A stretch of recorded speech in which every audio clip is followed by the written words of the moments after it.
The Radical. Fundamental principles of freedom, rational self-interest, and individual rights. This is the Yaron Brook Show. All right, everybody, welcome to Yaron Brook Show on this Thursday, September 18th. I hope everybody is having a great week. It's almost Friday. All right. Yeah, we will probably have a show tomorrow, no show on Saturday, and then I'm hoping Sunday and Monday. We'll see. But that is my hope, that we do 2 shows on Sunday and Monday. All right, let's jump in. Big news, I think today dominated the news, was the fact that ABC had fired Jimmy Kimmel. No word about what they're going to replace his show with. Jimmy Kimmel, the comedian slash late night show host, was fired today. His ratings have been declining significantly for years now, as have the ratings of all late night hosts, show hosts, with the exception of, I guess, Greg Grunfeld on Fox News. But pretty much everybody else's ratings have been declining. But the cause of this firing, specifically, was a monologue Kimmel gave in which he suggested that the murderer of Charlie Cook might have been somebody from MAGA. And the sequence of events is, pretty straightforward. Kimmel makes the comment on Monday night, right? The FCC, the head of the FCC, what is his name, Brandon Carr, says, we can do this the easy way or the hard way. These companies can find ways to change conduct and take actions on Kimmel, or there's going to be additional work for the FCC ahead. Then Carr says, broadcasters, including ABC, have a license granted by us at the FCC. And that comes with an obligation to operate in the, quote, public interest. At some point, Carr also attacks, in the same interview, he attacks Kimmel as talentless, suggests late-night comedians' comments displayed, quote, some sort of desperate irrelevance. So given the threat from the FCC that licenses granted could be taken away, local broadcasters decided to go with the FCC and not with Kimmel. Right? The number one local broadcaster, the largest network of local broadcasters, is Nexstar. Nexstar. Go figure. I never heard of them either. Nexstar. Nexstar today has the largest network of television stations, and this is how television works. This is how the FCC set it up. We'll get to that in a minute. And right now, the FCC has rules that cap TV conglomerates from owning stations. They can't reach more than 39% of TV households. So they can't grow bigger than that, right? So, but it turns out Nexstar is trying to acquire rival Tenga. Now, this merger would blast this rule, right? It would take it to significantly over 39% of all households, and make Nexstar the dominant player by far in the industry. But in order to do this, it needs the FCC to approve, and it needs the FCC, in a sense, to change the rules to allow it to buy Tegna, right? These caps, 39%, have been around, I think, for decades, and they would have to be lifted in order for this acquisition to go. So Nexstar has to play nice with the FCC. It needs the FCC to do it a big favor. This is how cronyism works. In all administrations. We're just seeing it play out kind of in more explicit ways with the Trump administration. The FCC would have to loosen its limits on broadcast station ownership. So, Nexstar has to be nice to the FCC. So, when the FCC kind of, suggests, when the head of the FCC suggests that some action needs to be taken to take Kimmel off the air, and that maybe affiliates could take that action, and that the license granted and remember the public interest, then somebody like Nexstar is going to do what? Is going to not do what the FCC chairman just asked them to do, politely, nicely. They need the FCC. They need to be on his good side. So Nexstar pulled. Right after Nexstar, you get Sinclair pulling. Sinclair, of course, pulled Kimmel. Sinclair, of course, is owned and run by conservative owners. And again, they got the message from the Trump administration. We don't want Kimmel on the air.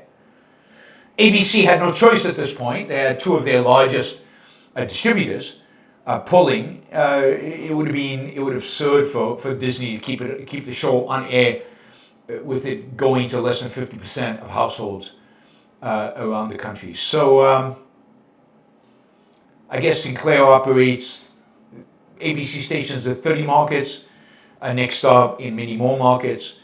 That combination. And of course, Brendan Carr goes on Twitter. Brendan Carr is the chairman of the FCC. He's a government official. He goes on Twitter, says thank you to Sinclair for taking quick action that you consider responsive to the needs and values of the local community you serve. I mean, if this isn't government censorship, I do not know what it is. I do not know what government censorship looks like, except arresting people and putting them in jail. We're not doing that yet. We're just threatening them. We're not approving their mergers. We're threatening them. We're taking their licenses. They can't broadcast anymore.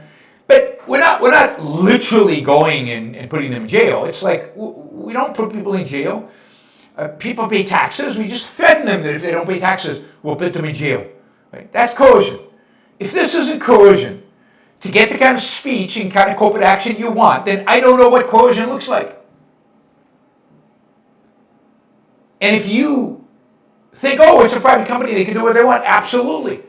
But when the government is threatening them, imagine this was the Biden administration, what would you think? What would you feel? What would you suggest? Would you say this was censorship? You would, and you know it. So the fact that you're not, suggests maybe some zombie syndrome, maybe. I mean, the sequence is pretty clear. FCC chair says we can do this the easy way or the hard way.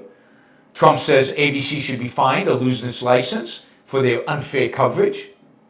Trump accuses ABC of hate speech, suggesting the Department of Justice will investigate. ABC executives are super scared of retaliation. Nexstar, which needs merger approval, pulls, right? Kimmel. ABC, of course, is going to cancel the whole thing.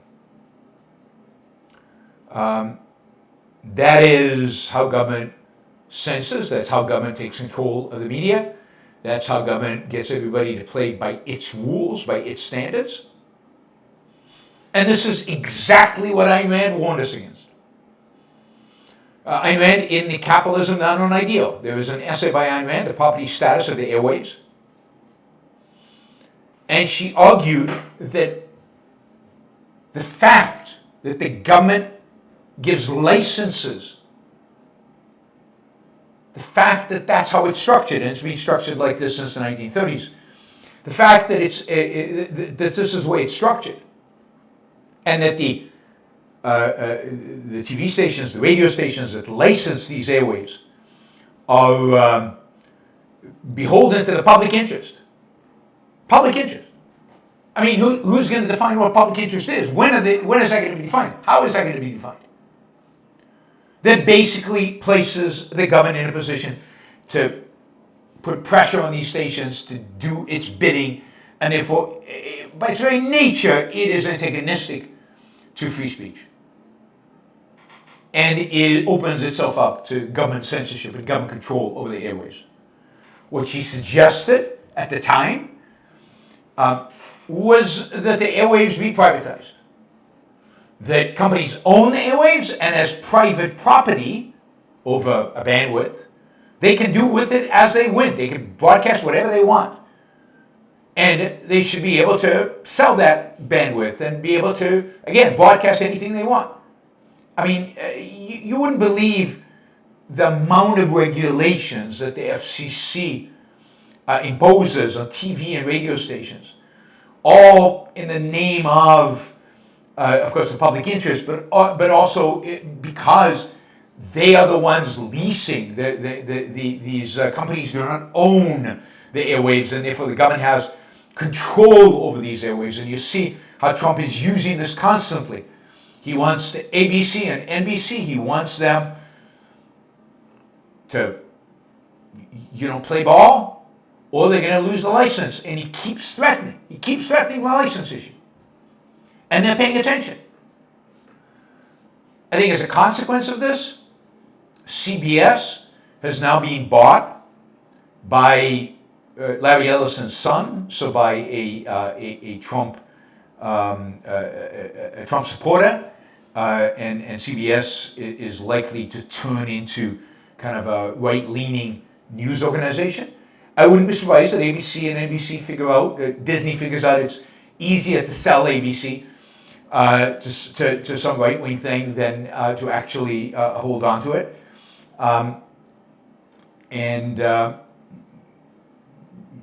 We'll get to this in a minute. By the way, Ayn Rand wrote quite a bit about the FCC, really attacked it. She thought the existence of the FCC, the existence of government licensing of the airwaves was a grave violation and opened up the possibility of really, really, really harmful actions by the government towards these private companies. And that's exactly what you are seeing right now. What you're seeing right now. And by the way, Brendan Carr, who is the head of the FCC, has in the past said some pretty good things about free speech. That's why this is particularly disappointing, but completely consistent with the kind of government that Trump is trying to run.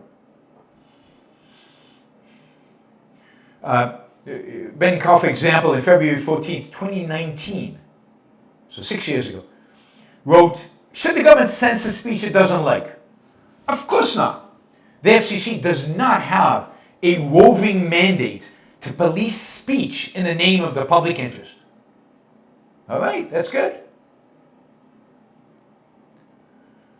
This has been in Carr yesterday. "I want to thank Nexstar for doing the right thing. Local broadcasters have an obligation to serve the public interest. While this may be an unprecedented decision, it is important for broadcasters to push back on Disney programming that they determine falls short of community values. I hope that other broadcasters follow Nexstar's lead." God, that is a scary statement. "It is important for broadcasters to push back." This is a government official with regulatory power, a gun in his hand, pointed at them, saying, "It's important for you," people I've got a gun pointed at, "to push back on Disney programming," Disney owns ABC, "that you determine falls short of community values."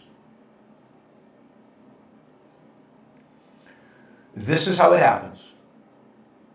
This is how government chips away and chips away and chips away at the free media. This is how Putin ultimately took control of all the media in Russia. There is no alternative media in Russia. This is how Orban slowly chipped away. First he had his cronies, his friends, buy up whatever media assets they could. Then he just harassed whatever remaining media there was into oblivion. And today, media in Hungary is all supportive of Orban. There's no opposition media. So, you now have Trump basically taking over TikTok and handing it to his allies.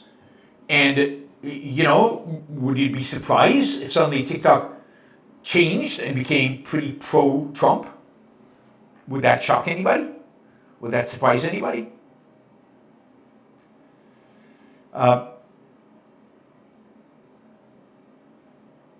MAGA now has basically Twitter, right?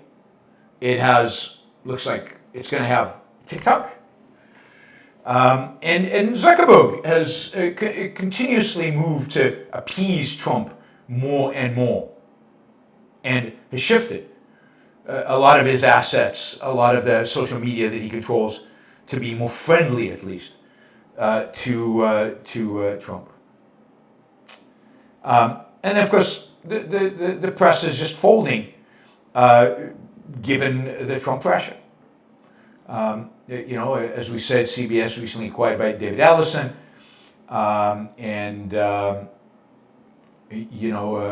CBS News is shifting to the right. Supposedly he's going to buy Barry Weiss's conservative, not conservative, free press media, Barry Weiss's, and of course promote her to a major position at CBS News. We'll see if all that happens, but that looks like it. And then, of course, David Ellison is trying to acquire Warner Brothers, Discovery, which would then give him control of CNN. So you could see in the not so distant future, you could see basically Larry Ellison, through his son David Ellison, controlling not only CBS News, but also CNN, and shifting all of those assets to the right. This is how it works. This is how they take over, right? And I don't know if there's anything anybody at this point could do about it, right?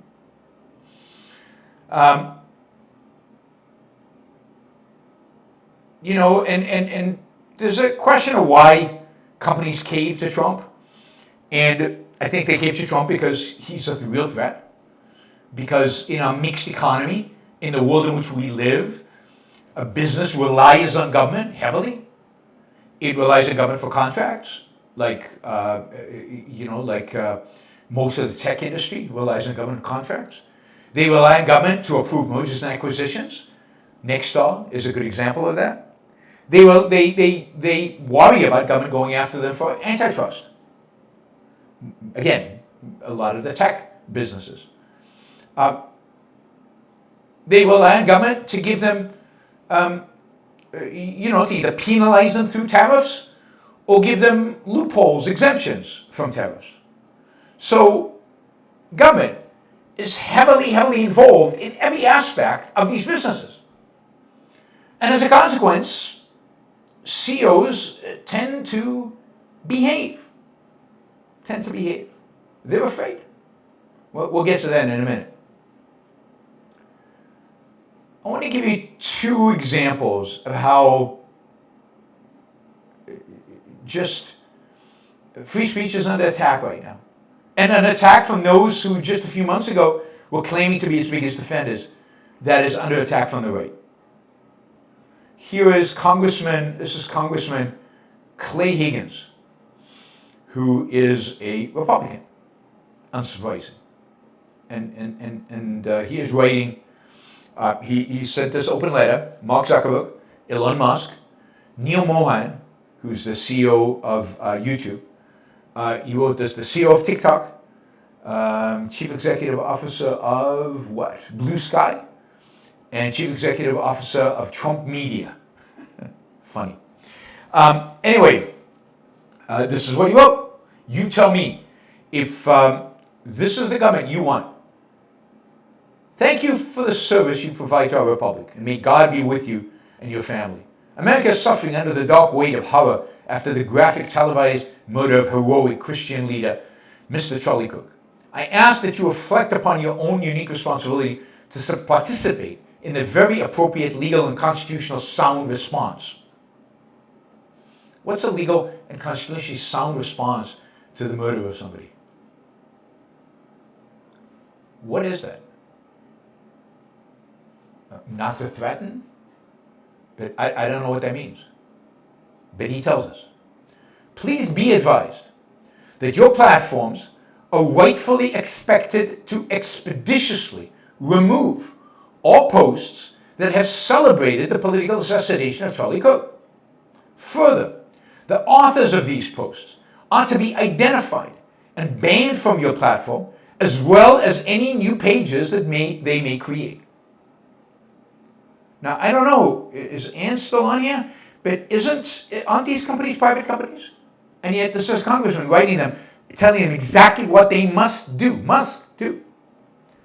Gleeful celebration of the heinous murder of an American citizen, brazenly published within the public forums of social media, is not to be tolerated within the accepted and legal parameters of a free, humane society. And I have initiated a congressional effort to force accountability. If you shield these offenders, Section 230 will not protect your platforms from vigorous exposure. I hold the gavel for the Federal Law Enforcement Subcommittee of the House Oversight and Government Reform Committee, and my chair has specific congressional authority over federal regulatory law enforcement. My committee will be a leading force in the righteous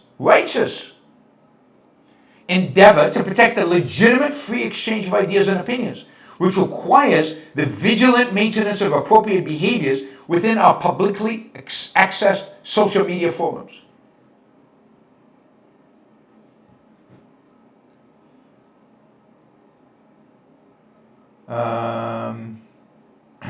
Some of you are noticing sound issues, some of you are not, so I don't know what to make of that. Maybe I'm being too loud. Maybe I'm clipping by being too loud. All right. The reasonable restrictions on public statements that lie far beyond the standards of our own society is not an oppression of free speech. Yes, it is. It is rather the protection of free speech.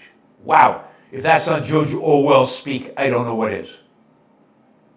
Having the will to guard the standards and integrity of the infrastructure that enables the expression of opinion in our public discourse is a crucial responsibility that we must embrace. I'm hopeful to receive your full cooperation and expect formal response to this letter of encouragement within 1 business week. This is censorship, guys.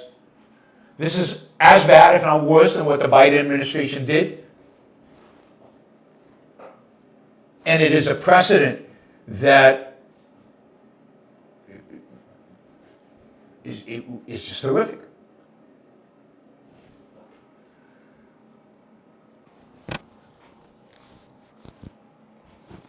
Let's see.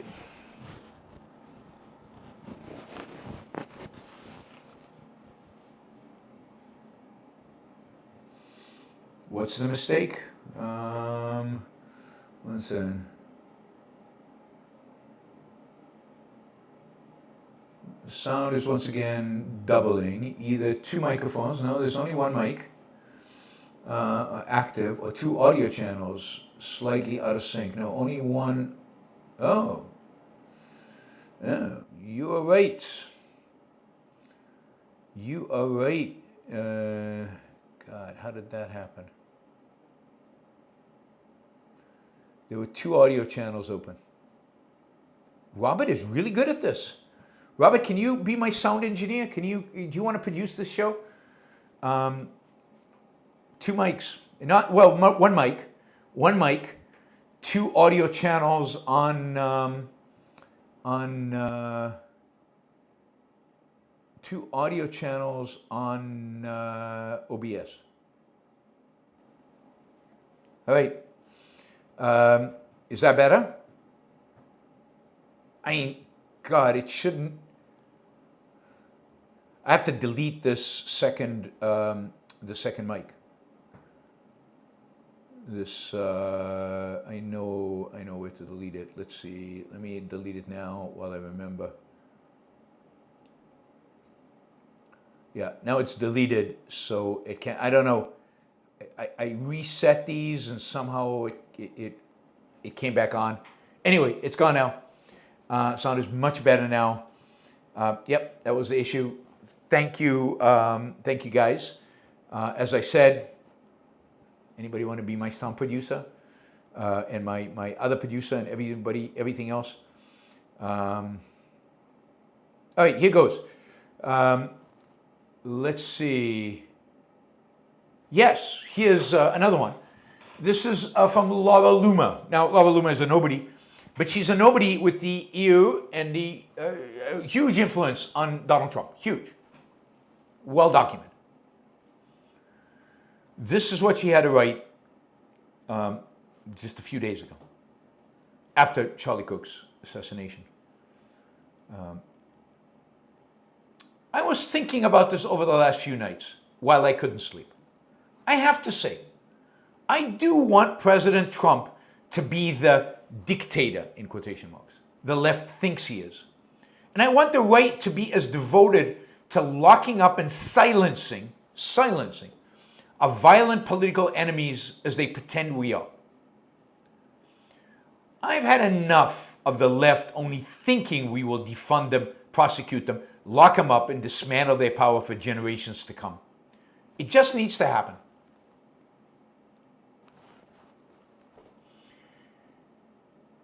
You see, right now, the biggest threat to freedom is not some secret network of Reddits, leftists, who are plotting to assassinate right-wing talk show people, although there might be more violence in that sense. I don't know. There might be. I was quoting Lara Loomer. The real danger, as I said the other day, is from this government. It's from this government. This government is a danger to our liberty, a danger to our freedoms. It's a danger to any dissenting voice out there. It's a danger to anybody critical of Donald Trump. It is a danger to anybody who's trying to be objective, or somebody who's not, but who's on the other side, who disagrees.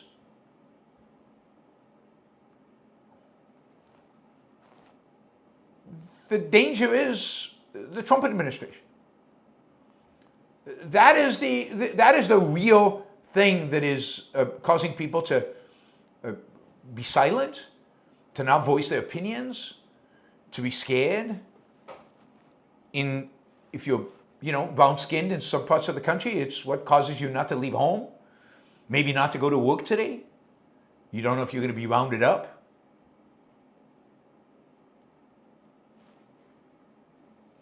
So this is a government that doesn't have any problem. Donald Trump says it all the time. In my view, all impeachable offenses. I don't like what your network says.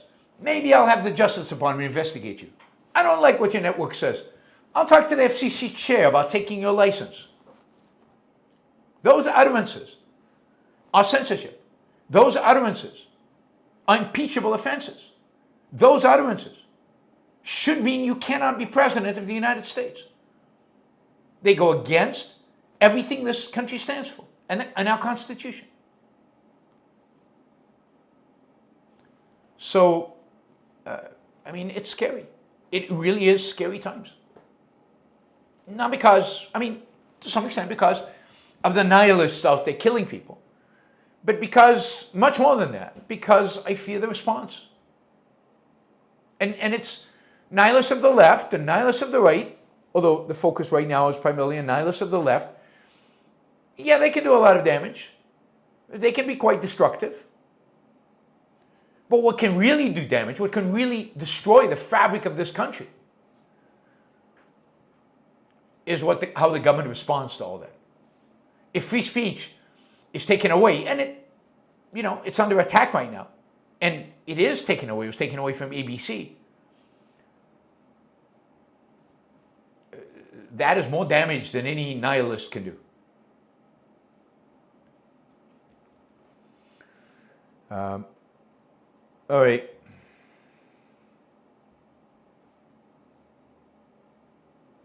So I think you should all worry about where this government is going. And I hate to say it, but I told you so, that Trump was this bad. So we've seen over weeks and over a long time, U.S. CEOs groveling before Trump. We see them, we saw that dinner with all the biggest names in tech in the world, in the US at least, sitting around a table, all playing, let's pretend he's the North Korean dictator, and praising Trump, and we'll invest this, and we'll invest that. And CEOs seem to just be rolling with it, and they all seem to just be accepting of Trump and be supportive of him generally. That's the position, that's the verbiage, that's the way they have to express themselves. Well, there was recently a conference, a meeting at the Yale School of Management, which had dozens of American business leaders who were at this conference. It was a closed-door conference. Corporate CEOs were a lot darker, a lot more negative than they have been in public. They were very critical and very concerned about tariffs, about immigration policy, and about foreign policy, and just the chaotic, hard to navigate business environment that this administration is creating. They feel like they're being extorted, bullied, both individually and as industries. And in private, they're really pissed off. They're also worried about the fact that the government is directly intervening in markets in ways that it never has before in America, or rarely has before in America. Whether it's the fact that a government is now getting a cut of Nvidia sales of chips, a cut, the government? Well, how are the competitors going to compete? Well, ADM is also paying a cut to the government. I mean, this is beyond corporate taxes, which is the original cut. U.S. Steel has a golden share by the government. The government supposedly is taking a 10% stake in Intel. We'll get to Intel in a little bit. I mean, it's scary if you're a CEO today. How do you navigate this? Well, I mean, you do what CEOs are doing. They kiss the ring. They write big checks. They try to smooth out their relationship as best they can. This is how authoritarian governments work. It's who you know, not what you do. This isn't capitalism anymore. This is cronyism par excellence. So maybe this is the beginning of a new era, the era of out of control cronyism. Again, this is like oligarchs in Russia. How do you become an oligarch? Not by making money, but by, cutting a deal with Putin, by cutting a deal with the government. I mean, these CEOs will not say anything in public because they're afraid. They're afraid their companies will be targeted by the administration, or that they as individuals will be singled out by Trump for criticism. But in a series of polls held at this conference, for example, they expressed their frustrations, asked if tariffs had been helpful or hurtful to their businesses. 71% said that the levies were harmful.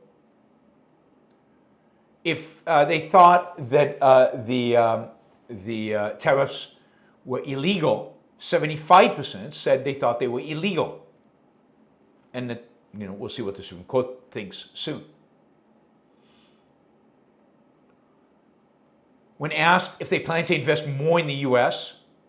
in terms of manufacturing and infrastructure, only 62%, or put it this way, 62% said they did not plan to invest more in the United States.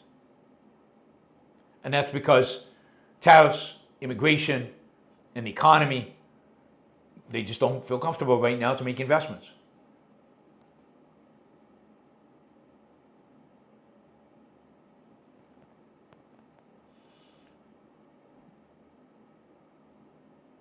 And this is the state in which we're in. 71% responded defend independence has been eroded by Trump's action. 80% said that Trump wasn't acting in the best long-term interest of America by going after Jeremy Powell. So across the board, it seems like America's business leaders in private super critical of the Trump administration's handling, right? Here's another story in the Wall Street Journal with the headlines, "Banks race to prove they're not biased against conservatives." Right? Banks biased against conservatives? I mean, banks they were biased against crypto, there's no question about that. They were biased against private schools. They were biased against payday loans. They were biased against gun manufacturers. But biased against conservatives? Really? But now they have to prove a negative. They have to prove they weren't. Because that's what Trump is demanding. So now they're going to go out of their way to make loans to conservative causes that they wouldn't otherwise make, in order to prove, look, we're not biased. Now, look, the left does the same thing. But at least the left has the honesty not to claim that they're pro-capitalism or pro-markets. The left doesn't attract people from my chat to vote for it because of the economic policies. The left is blatantly anti-capitalist, anti-corporations, anti-business, anti-banking. We know that. So we expect them to go after companies for ESG and DEI, and we expect them to go after, to prevent them from banking, the industries they don't like payday lending and so on. These are Republicans. These are people many of you voted for. Many of you will vote for. I just want to make it clear to you that you're voting for, economic fascists like the Democrats. And that the difference between the two parties is negligible, if it exists at all, when it comes to some of the most important issues of the day. Did Biden violate free speech by going after Twitter and Facebook with regard to COVID? Absolutely he did. And all I'm showing is Trump is no better. He's worse. Worse. And Trump, the difference is that Trump does it in broad daylight. Biden hid it. He did it in secret. It's really tragedy the Supreme Court didn't rule on that question. Trump doesn't need secrecy. He violates the Constitution out in the open. He constantly attacks free speech, the principle of free speech in this country. Constantly advocates for censorship in this country. And nobody cares. Nobody cares. Because he's not a leftist. And all people care about is, it's not the left. We don't like the left. We just don't want the left.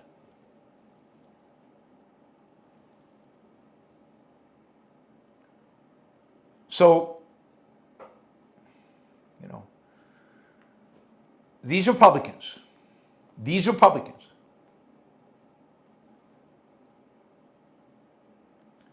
are,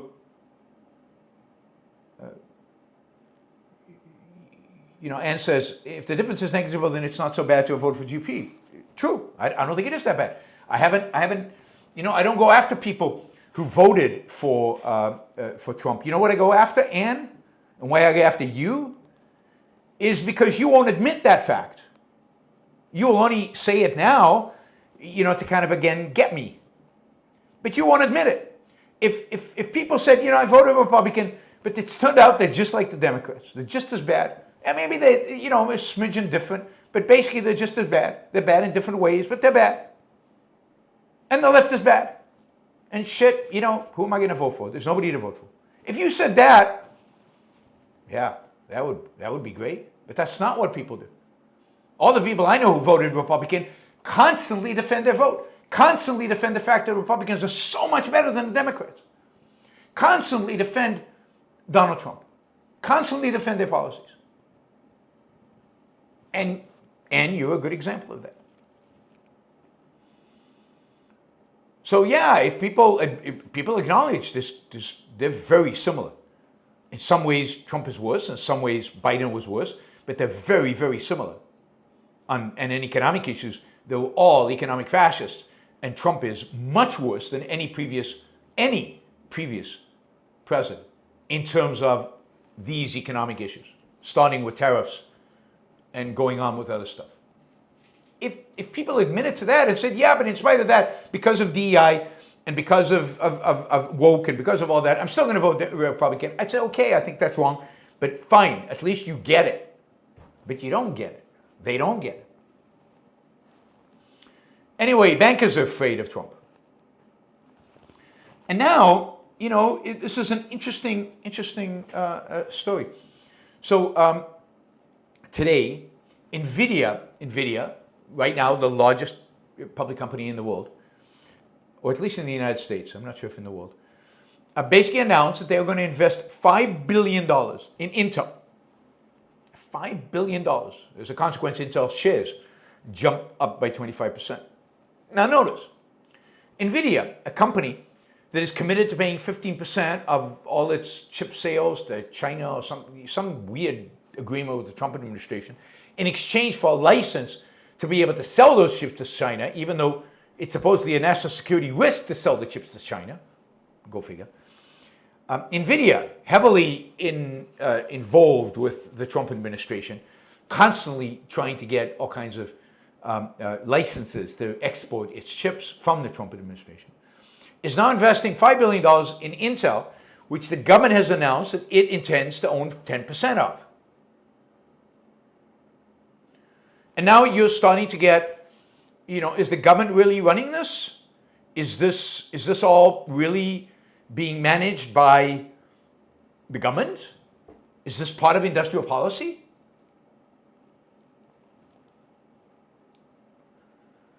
So what we get is Nvidia, which is, the most successful company of the last decade or so, which has become, this mega company because of the AI boom.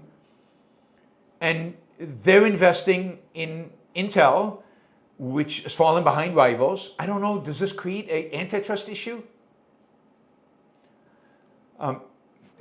Don't worry, nobody's going to bring that up. No Justice Department is going to go after this deal. This is a deal obviously already pre-stamped of approval by the Trump administration. The deal, the partnership is going to center on making CPUs, central processing units. This is what sits in your laptops and smartphones. This is what Intel is known for. Nvidia is, this is not going to create a competitor to Nvidia. So this is not going to get Intel into the business of making GPUs, which is what Nvidia makes, the graphic processing units that are used for AI.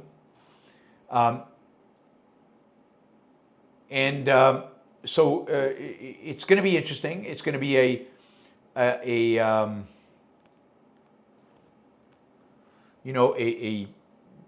some kind of a deal in which Nvidia will play a bigger role in helping Intel design and produce these chips. Right? It's going to be interesting to see how this evolves.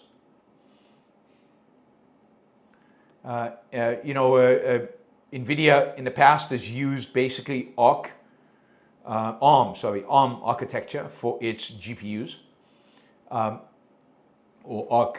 its CPUs. It'll be interesting to see how this merger now of Intel, not merger, but massive investment of Nvidia into Intel reshapes the chip industry in the United States. And my fear is that this means that the government is heavily involved, and the government will continue to be heavily involved in all of this. Okay, you guys getting choppy? Choppy video.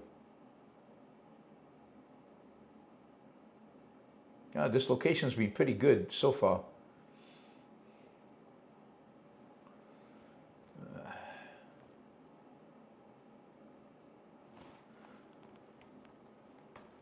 Just doing a quick test on the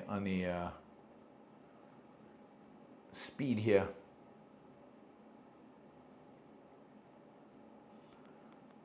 Yeah, it looks good on this end. And yet in Michigan, there's no choppiness. Isn't that weird? How some of you get problems and other of you don't. So, choppiness comes and goes. Upload speed is very high. It's consistency. I don't know.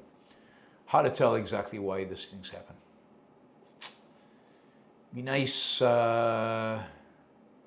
Certainly better than hotel Wi-Fi and Airbnb Wi-Fi. Right. Anyway, this will be interesting. Intel needs the capital. It's gotten $5 billion from Nvidia. It got $2 billion from SoftBank, the Japanese investor.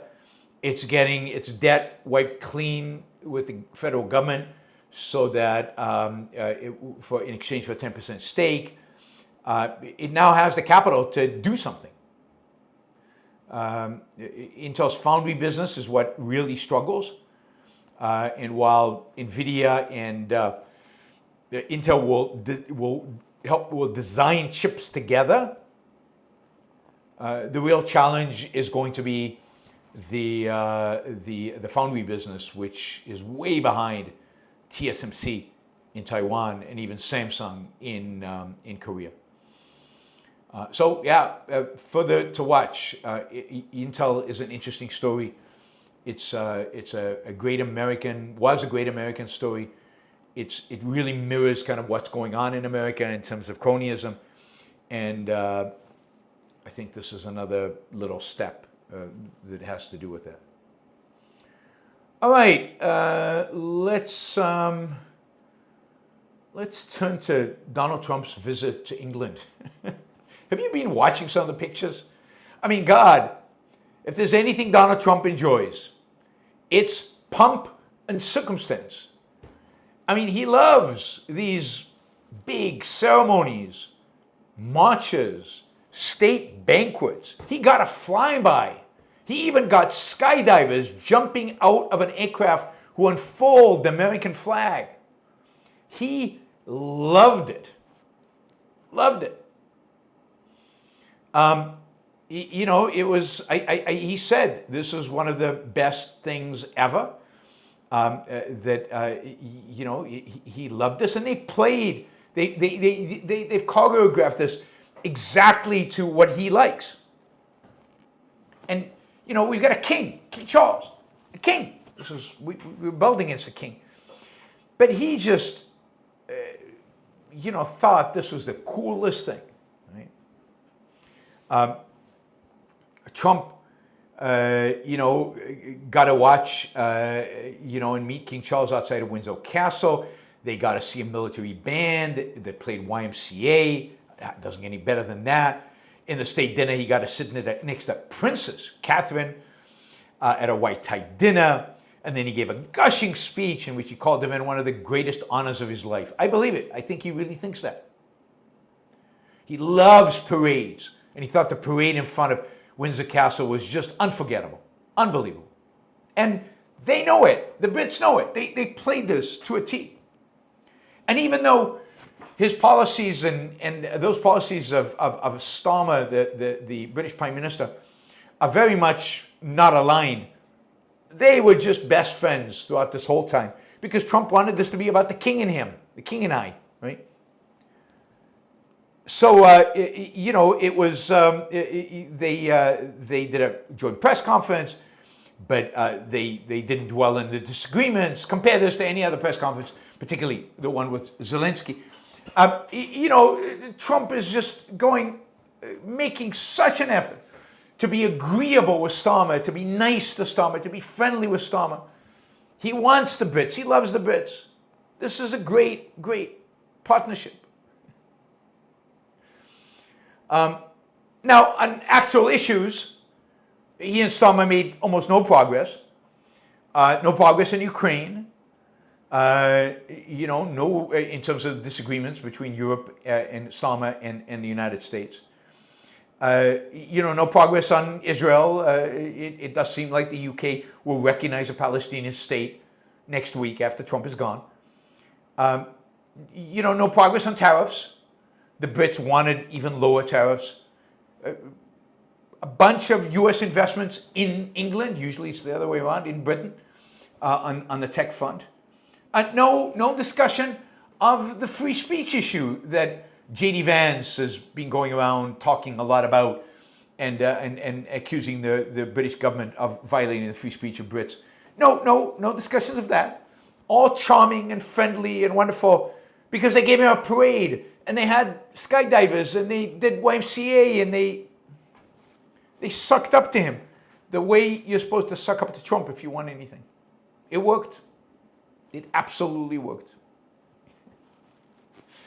I mean, yeah. Anyway, I know you guys think I just have it in for him, but he's such a joke.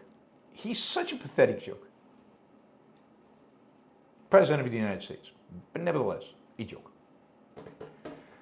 All right, think of people who probably think he is a joke. The Saudis. The Saudis just took a step that is, pretty radical for them. Earlier this week, Saudi Arabia signed a, joint military, alliance with Pakistan. An alliance that says that if one country is attacked, the other country will come to its defense. Now, any attack on either country is an attack on both. Now, this is pretty extraordinary. Saudi Arabia has relied on the United States for defense since World War II. This has been formalized in a variety of different ways. And, the deal was oil versus us defending you. The 1991 war in the Gulf was a consequence of that. It was the war was to defend the Saudi royal family from Saddam Hussein. That was the first Gulf War. Now they've turned to Pakistan. Now, what's interesting about Pakistan, if it was just Pakistan, it wouldn't matter. But what's interesting about Pakistan is that Pakistan has nuclear weapons. It is the only Muslim country to have nuclear weapons. Pakistan has ballistic missiles that can deliver those nuclear weapons pretty far. So we now officially have a Pakistan-Saudi nuclear bloc, if you will. Pakistan also explicitly rejects the no first use doctrine. So they have said that they're willing to use nuclear weapons to preempt or to launch an attack on another country. Now, Pakistan also gets 81% of its weapons from China. The rest from the US, which is interesting, why the US provides Pakistan with weapons. Whole other issue. So now you've got a China-Pakistan, Saudi Arabia kind of almost alliance. Saudi Arabia just aligned itself with the Chinese military-industrial complex. And the announcement of this a day after Israel's strike on Qatar is probably, again, basically Saudi Arabia telling the Americans, We think your protection is worthless. We need to go independent.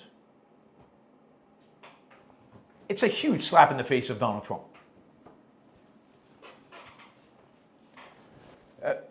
Now this is scary. This means the U.S. has less influence in the Gulf. It means the Pakistanis, of all people, have more influence. It means there's a nuclear power, a nuclear country, not a power, a country, now has stakes in the Middle East, Pakistan, a Muslim nuclear country. It's hard to see how Saudi Arabia normalizes with Israel under these circumstances. Pakistan does not recognize the existence of Israel.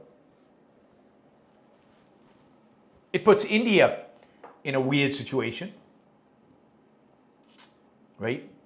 Its arch rival just signed with Saudi Arabia. What does India think about this? Are they at war in a sense with Saudi Arabia? A lot of implications of this that we'll see how it all plays out, right? Now, I will add that Trump has been very cozy with the Pakistanis, to India's chagrin.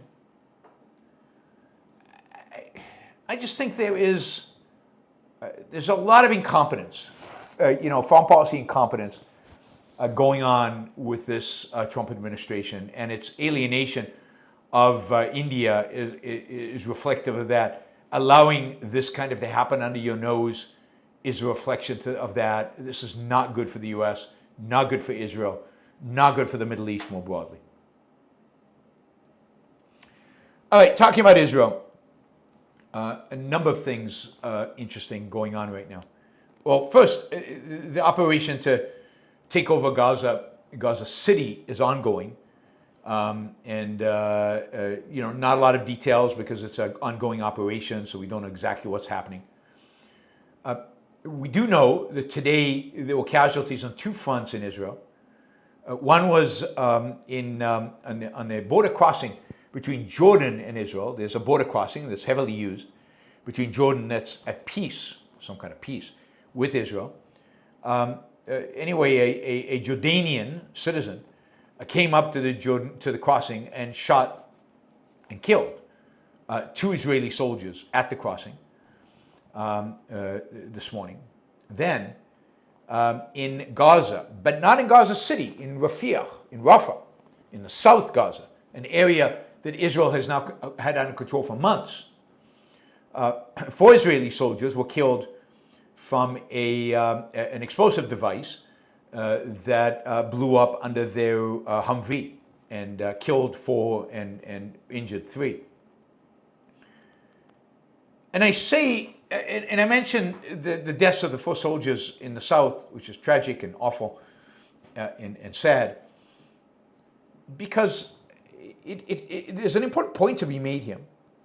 Israel could occupy Gaza City in the next few months, next few weeks. It could occupy 100% of the Gaza Strip. And there would still be a guerrilla, underground, terrorist network that it would not uproot. They could still be functioning against it. It could still take casualties. And it's going to be very, very difficult for Israel to hold on to the Gaza Strip.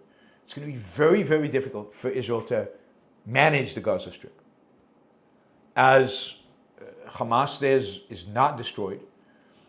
It turns out there's still tunnels. Some of the tunnels Israel destroyed are being rebuilt. Hamas is hiding in all kinds of places underground.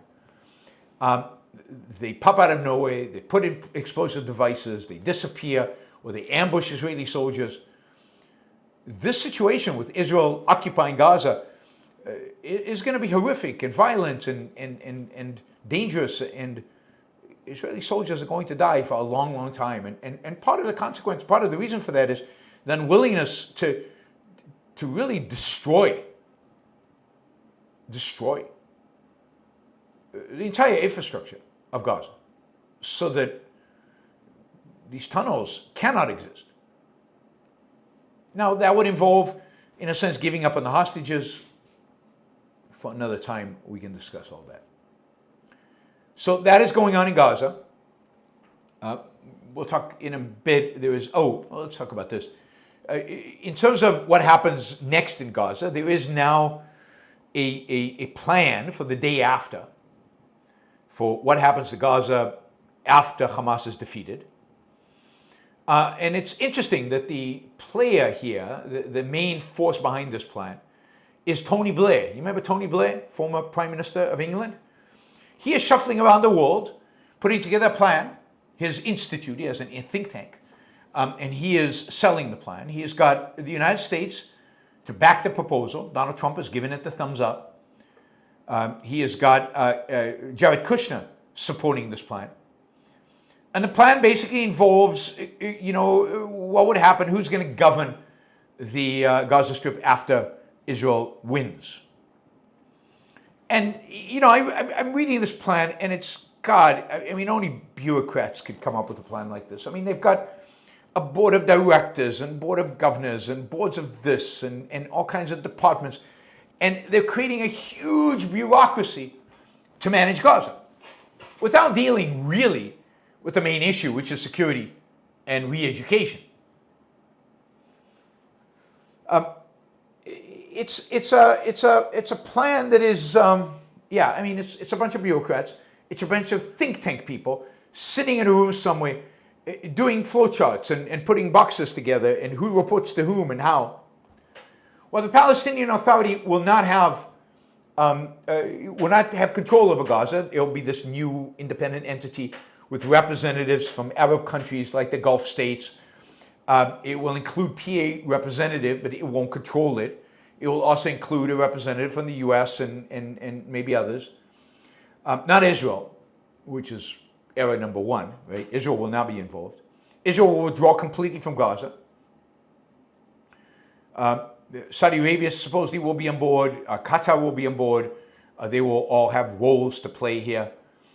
There will be an international force that will keep the peace in Gaza, just like it did so well in Lebanon, in Egypt, before Egypt kicked them out in 1967. International forces have worked so well in the Middle East and elsewhere around the world. Remember the international force that stopped the genocide of the Tutsis by the Hutsis, or the other way around? You remember that international force? They're so good at doing this. Right?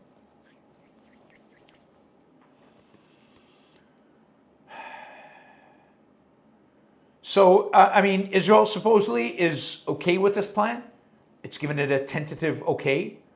We'll see what happens. But I was just reading that this board and that board and this engagement committee and this committee, it's completely detached from reality. The fundamental things that have to happen is education needs to be completely redone. If they want to rebuild Gaza, it has to be under Israeli supervision, so the tunnels are not built, no military infrastructure is created. Israel has to play a role in whatever reconstruction happens later. And if the Arabs don't like it, then the Arabs can shove it. They can take 2 million Palestinian refugees and they can house them themselves. But it cannot be a plan that does not take into account Israel's security needs, requirements, demands. And this kind of stuff, this proposal, can only appeal to bureaucrats. It's a perfect Tony Blair, top-down kind of proposal. It really is horrible. Now, at the same time, Israel is suffering from greater and greater isolation. More and more countries are imposing military embargoes on Israel, arms embargoes. More and more countries are threatening economic embargoes, and we're talking about Western European countries. There's more and more the voices of those who would isolate Israel from the Western world is growing. That is true even in the United States. A growing number of Americans want to have nothing to do with Israel. Certainly if the Democrats win a future election, there will be a lot less pro-Israel than Democrats have been in the past. Republicans, not Trump and the people around him, but Republicans are moving away from Israel. The MAGA is moving away from Israel. And I don't know if you, well, and there's a real threat of Israeli isolation. And Netanyahu on Monday gave a speech at an economic forum where he recognized this. Israel is in a sort of isolation, he said. We will increasingly need to adapt to an economy with I can't pronounce this word, autarkic characteristics. That means where you build everything yourself. He said, this is a word I hate. I'm a believer in free markets, he said, I wish. But we may find ourselves in a situation where our arms industries are blocked. We will need to develop arms industries here. Not only research and development, but also the ability to produce what we need. And I think that's true. But Israel better get really rich if it wants to do that. And to get really rich, it needs open global markets. And for that, it needs free trade policies, whether they like it or not. As much as possible. It cannot accept isolation. So it needs to be able to produce more of its military stuff, maybe all of its military stuff, without having to produce everything. If it has to produce everything and all its military stuff, it's doomed. It has to get rich. To get rich, it needs more free markets. To have more free markets, it needs more open trade, not more limited trade. Netanyahu deep down knows this. He just can't implement it. He can't bring himself to implement it. He said, faced with the scenario of Athens and Sparta, Israel is going to be Athens and Super Sparta. Super Sparta is completely self-contained, completely self-sufficient. He said there's no choice. In the coming years, at least, we will have to deal with these attempts to isolate us. Now, as soon as he ended his speech, and this stuff leaked, the stock market went down 2%. Businesses in Israel panicked. Later on, when he was asked about this, he blamed this isolation on basically a few things. One, he said, the demographic changes in Europe, where Muslims have become a significant minority, very vocal, very, very belligerent, and countries are giving in to them. He says their focus isn't Gaza, isn't opposing Zionism in general, and sometimes the Islamist agenda challenges those states. But the Islamist agenda is pushing Europe. They hate Israel. And they will put pressure on their local politicians to go after Israel. Israel's stock market went down. Israel's stock market went down 2% when he made this speech. He said the second challenge is that the opposition to Israel does a huge amount of PR. And he says the PR is supported financially and technologically by two countries, Qatar and China. He says Qatar and China invest heavily to influence Western media with an anti-Israel agenda using bots, artificial intelligence, and advertisements. And he says this puts us in a certain isolation. And Israel has to establish the capacity to challenge that. But in the meantime, it has to establish the capacity to produce everything it needs militarily without depending on foreign trade. Now, this drew a lot of criticism, both from opposition leaders, but also from people within industry who say we need a prime minister who has the vision to open up markets, not to encourage them to close. So anyway, Israel feels besieged right now. It feels besieged. And it's blaming China and Qatar more than anybody else for this. And I think it's only going to get worse before it gets better. And the real risk is the United States. On a separate story regarding Israel, this is more on the good news side.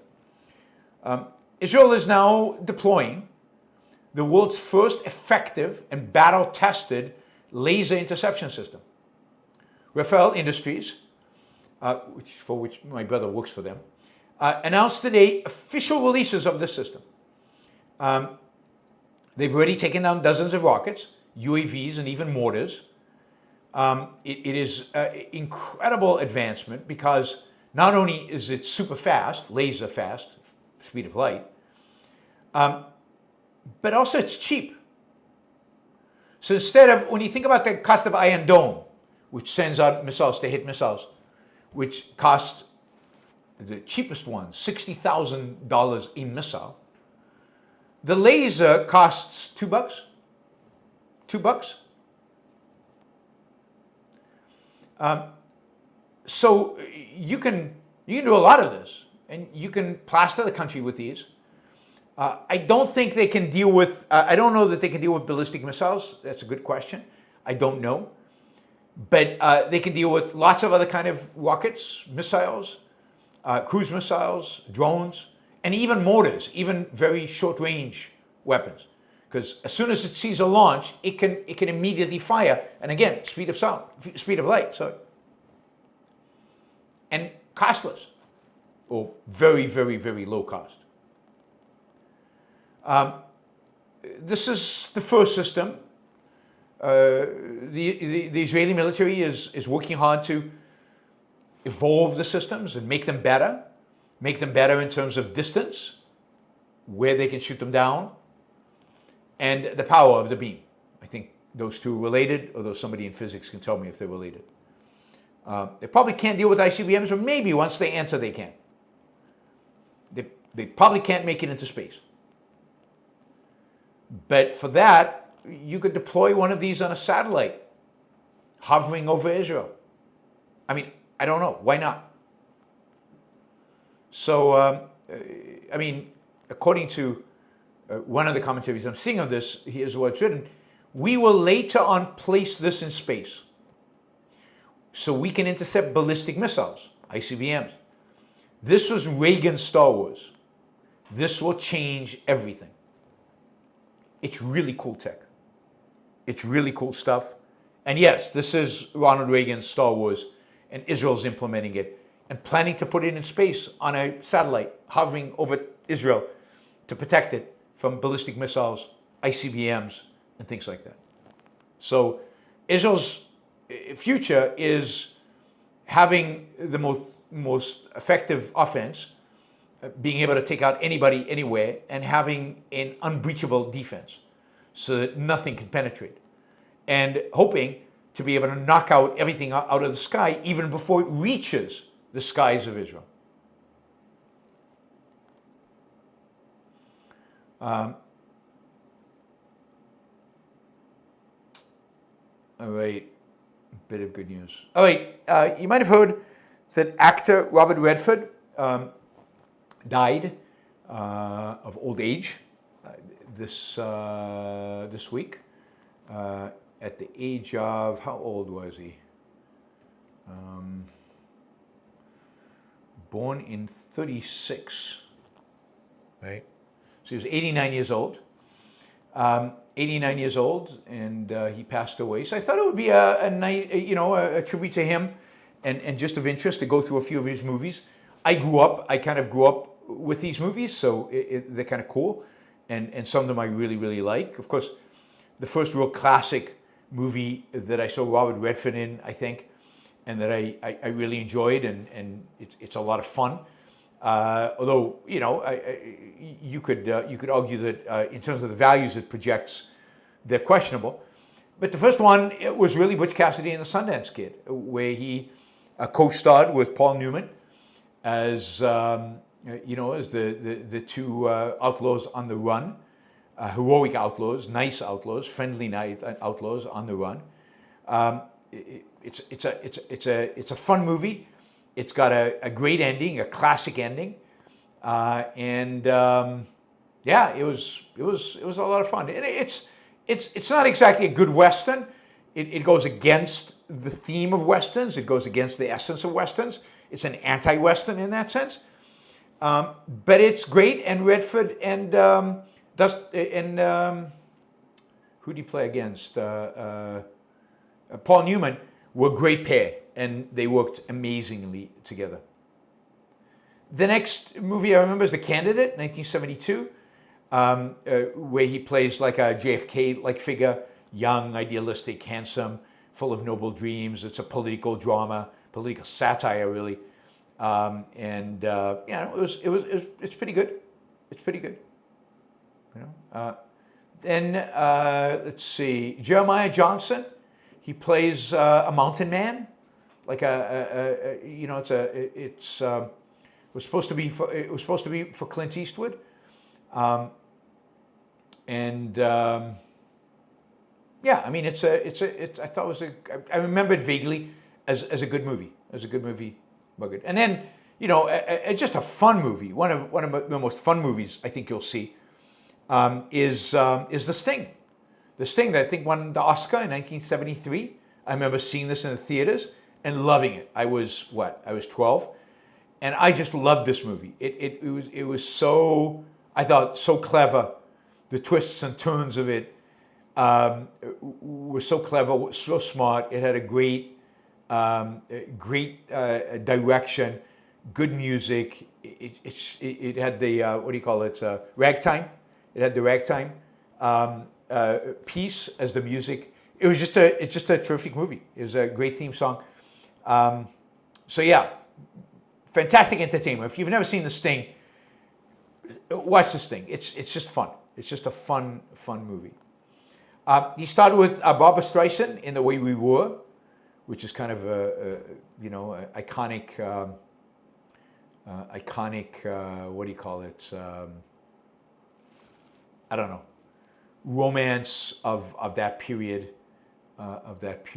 He then starred in The Great Gatsby. 3 Days of the Condor, a good suspense movie. Kind of reminds me of today, kind of a mid-1970s, 75. So he's a CIA analyst trying to, break down what is going on, a conspiracy. It's very dark and twisted, and it's very much a post-Watergate kind of vibe, conspiracy theory. And of course, then he starred in All the President's Men, 1976, about the breaking of the Watergate story, which he did. He was great in. Probably my favorite Robert Redford movie, and one of, if not my favorite sports movie, is The Natural. It's 1984.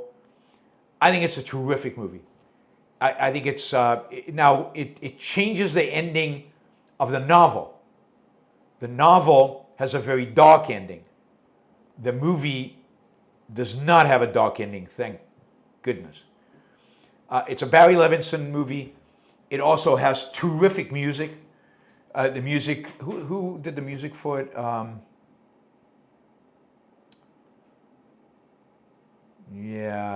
Randy Newman. Randy Newman did the music, of all people. And it was terrific. It was really good. It's really a good movie about good versus evil, dark versus light. It's about redemption and the possibility of redemption. It's about heroism and standing on principle and having integrity. I mean, it's fantastic. It's got a phenomenal ending. You've got to see, definitely see The Natural. If you like baseball, see The Natural. But even if you don't like baseball, it's just a really, really, really fun movie. It certainly is one of my favorites from the, from the last 50 years or whatever. Out of Africa, 1985, was pretty good. Indecent Proposal, if you remember that. Not exactly a great movie, but Robert Redford was good in it. Those are the those are the main ones that I remember, that I'm sure I've seen others of his, but those are the ones that really stand out that I remember. So Robert Redford, great career, did in some memorable roles. Some memorable roles. I am old. Granted, I am old. So, but if you haven't seen The Natural, that's my tip of the day. See The Natural. It's just again, these movies that I recommended today are all just fun. Like The Sting is just fun, and Butch Cassidy and Sundance Kid, fun. Not big philosophical messages, but very enjoyable. All right, that, my friends, is the news this September 18th. Thank you for listening, watching. I will take your Super Chat questions now. We've got a few of them. We are doing well in terms of the goals. We are about $140 short of our second hour goal, and we are in the second hour after all, so please take that into account. Hopefully we can make it to our $500 for the 2 hours. We'll probably maybe even make it into the third hour, given the number of questions we have. So take that into account. Those of you who want to support the show on an ongoing basis, Patreon is the way to do it, or PayPal, but Patreon is, I think, simpler for you. Patreon.com. Just look up Yaron Brook Show, and you can sign up there. It's pretty straightforward and easy. And if you do it at $10 or more, you get the podcast, audio only, a feed into whatever app you want, iTunes or whatever. I mean, not iTunes, Apple Podcast. At no ads, with no ads. No ads. So consider doing that. All right, let me thank quickly our sticker people. I saw, yes, Stephen Harper. And let's see, I'm pretty sure I saw, there is Jeffrey, and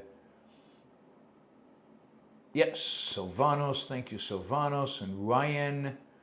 I thought I saw Wes, but maybe I just remember Wes from yesterday and the day before yesterday and the day before yesterday, and pretty much every day. So I just assume mentally he's there. But anyway, thank you guys. That's great. And again, we're $140. So any kind of sticker, $2, $5 that you can do right now, really helpful. Support the show and a trade, value for value. You get value, I get value, all good. All right, we have 3 sponsors of the show. Alex Epstein. Alex Epstein is the leading thinker in the world on issues related to energy, climate change, and fossil fuels. He writes a phenomenal Substack. Just, you know, today I think I got an email from the Substack with his latest Substack post. Basically, his AI, Alex AI, the AI trained on Alex, answering questions. And Alex AI does a good job answering all kinds of questions. So if you follow Alex, and you'll get these emails, and you go to the Substack and you read it, and you'll be able to ask Alex AI questions, you will learn so much about issues related to energy, climate change, environmentalism, and the political process in Washington, on top of all that, because he's very much involved in that. A huge value. You can sign up for the Substack, I think, for free. The AI might cost something, but it's probably incredibly worthwhile. Just go to alexepstein.substack.com. Ayn Rand Institute is a sponsor of the show, and they are encouraging you to sign up for Ayn Rand Institute Live courses on objectivism, different aspects of objectivism, objectivism through Ayn Rand's literature, objectivism the philosophy, studied with Onkar Ghate, and a course on work with Don Watkins. Offering these courses where you don't have to apply, you just have to register. And you can take them at your own leisure, or you can take them live if you want to participate and ask questions. You can do homework or not. You can get a coach who can walk you through the program and help you out and answer your questions and give you career advice and stuff like that. But it really, you can customize. You can determine the extent to which you want to be involved. So I encourage you to sign up. AynRand.org/start here. AynRand.org/start here. And there's a YBS discount.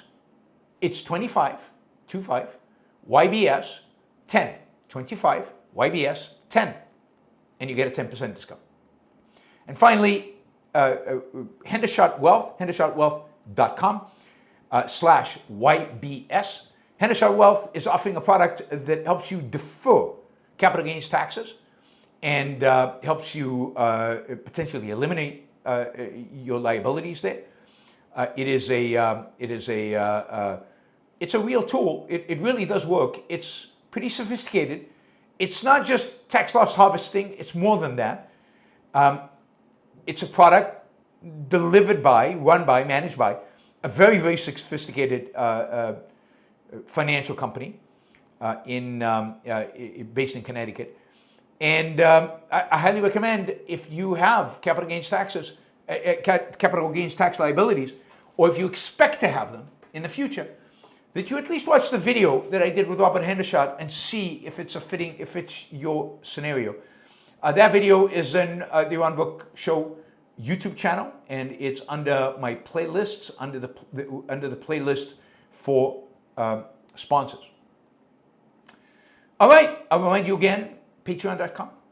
Make a monthly contribution. Really, really help. Margaret, thank you for the sticker. Really, really appreciate that.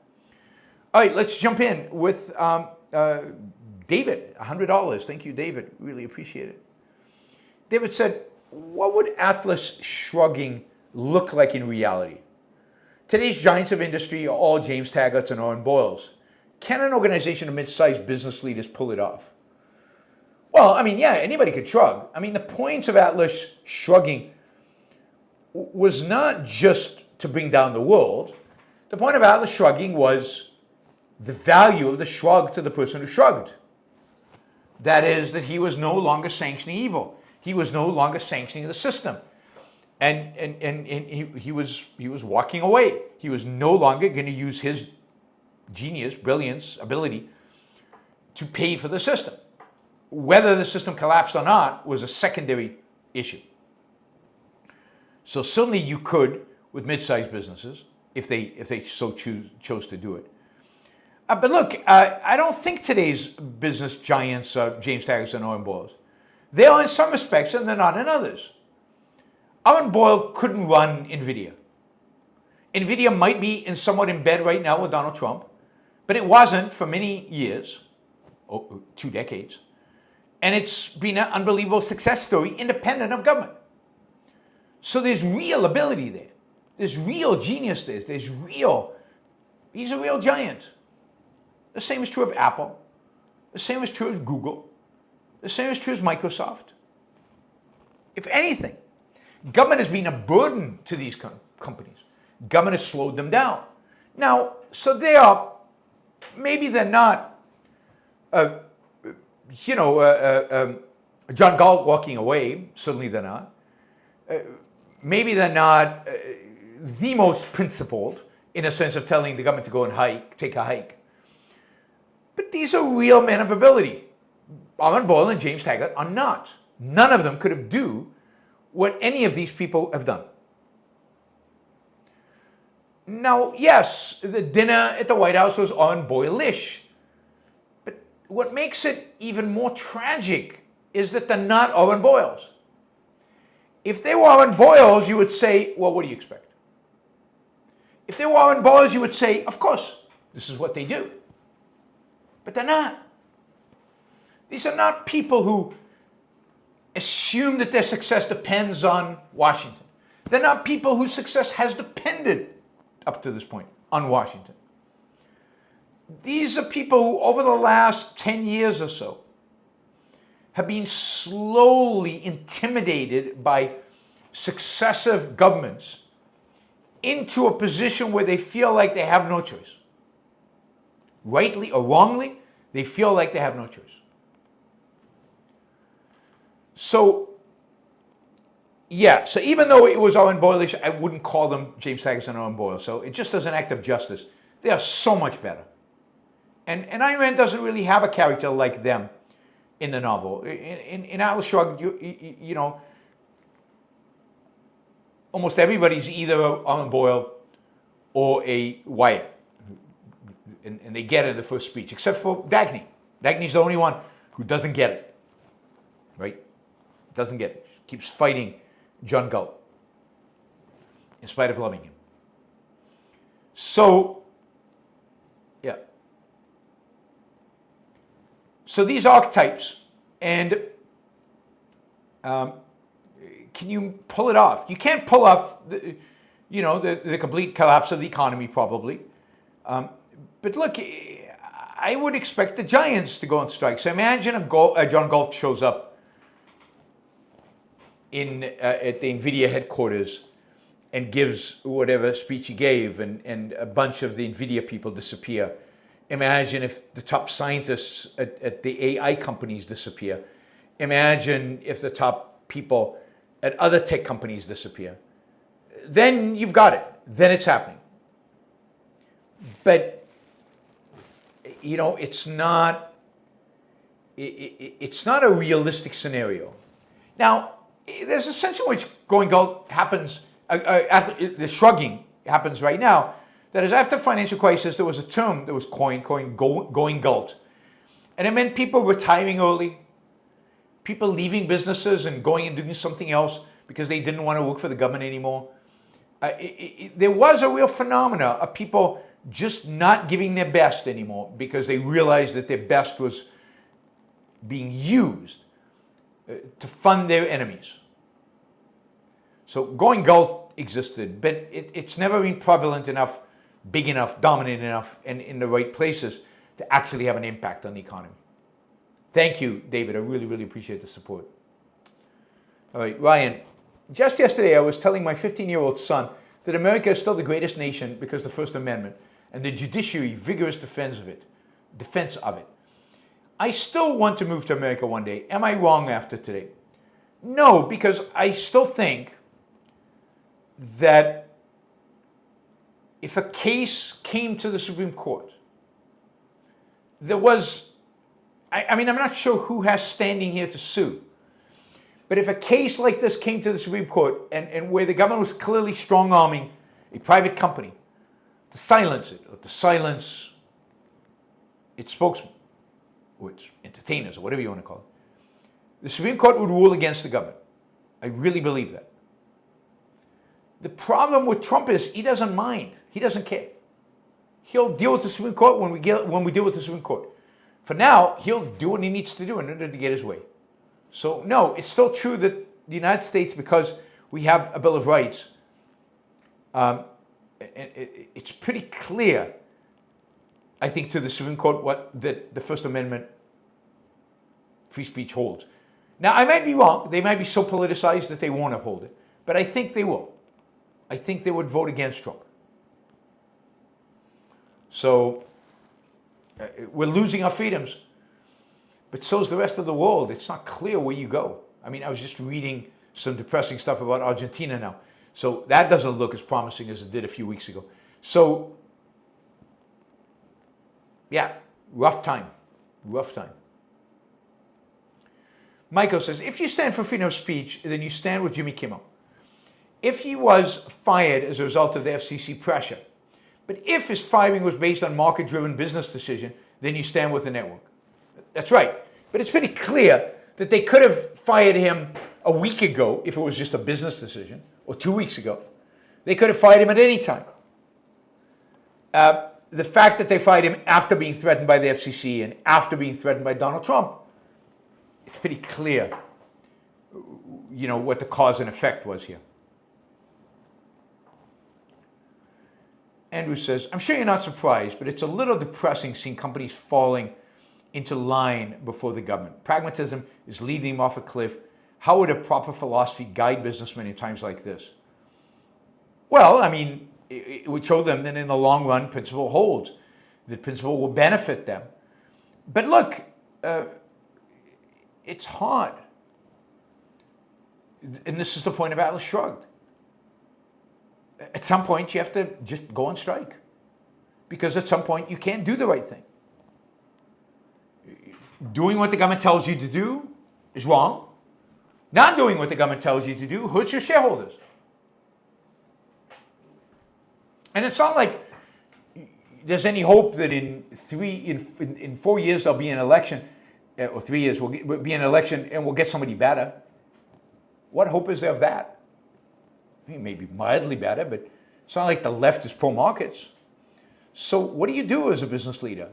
I mean, this brings up the point that David mentioned. A legitimate answer to that is quit, leave, resign, shrug, go galt. So a philosophy would give them clarity about the choices, about the trade-off. It wouldn't necessarily tell them what to do. It would give them clarity about what they're trading off for what they're giving up, what they're getting in return. And it would help them make sure that they are doing what's best for themselves, for their companies, in the long run. It's not an easy case to make. Not your average algorithm.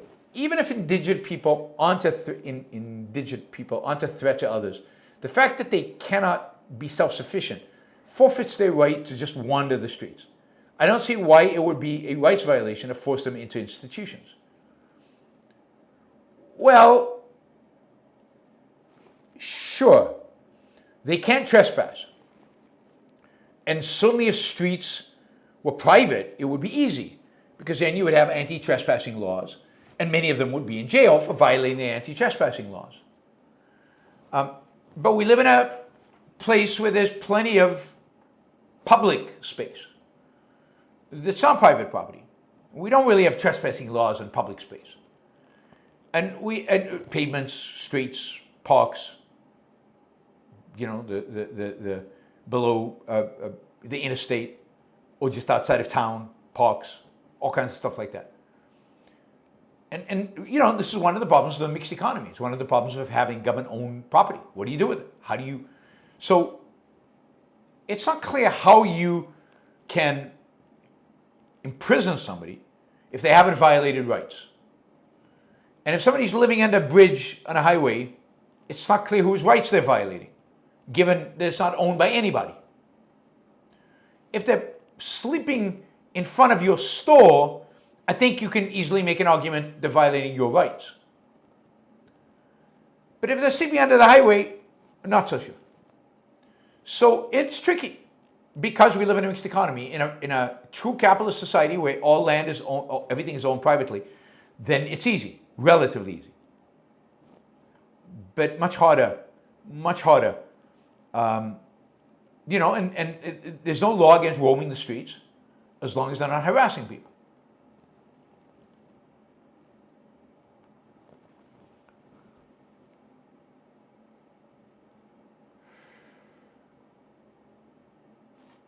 Shazbot, what would Ellis Wyatt have done if the strike never happened? I mean, it's a good question. I don't know. He would have pissed off the politicians. He would not have bent a knee. Some of the others might have. He would not have bent a knee. He would have fought them. He would have argued with them. He would have kept working. And he would have probably been driven out of business, regulated out of existence.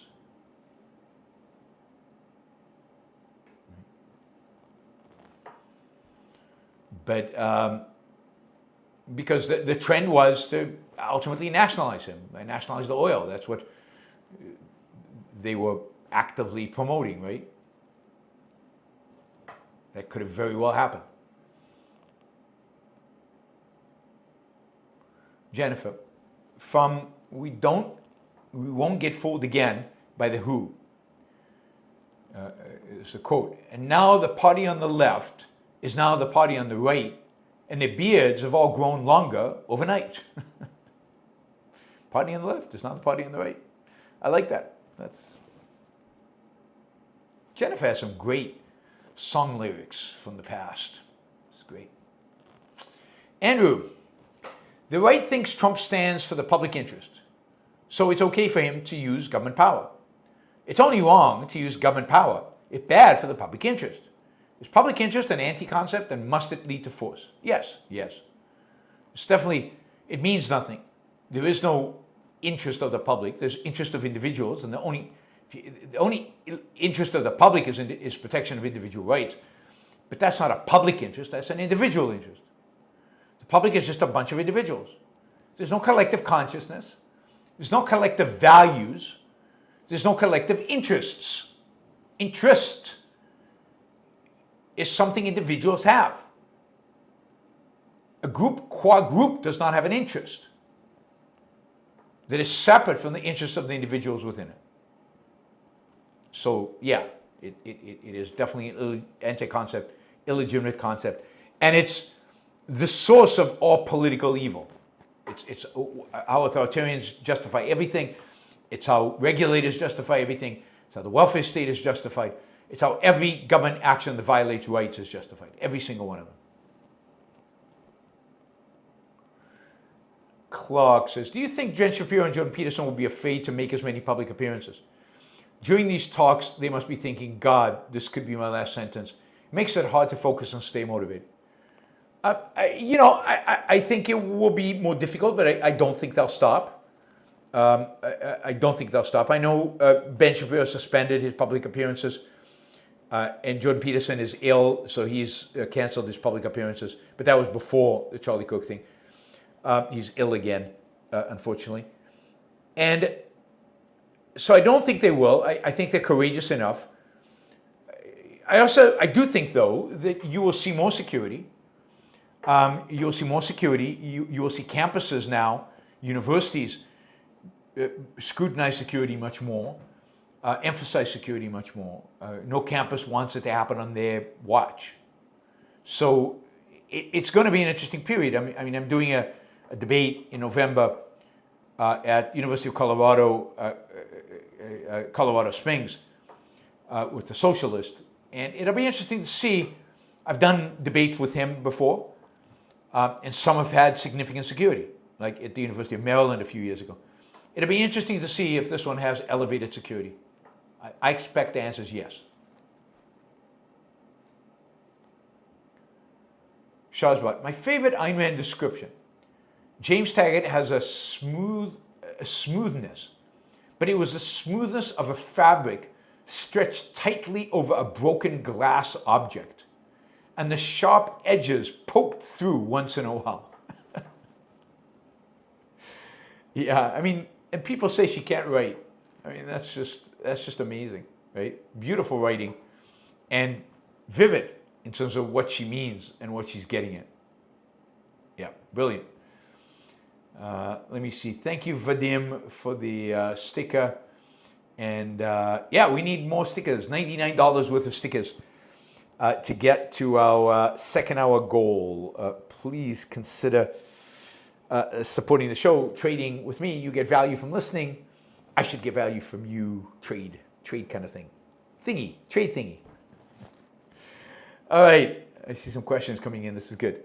All right, Andrew says, the corruption of antitrust laws are on display as a main tool with which the government has threatened these companies.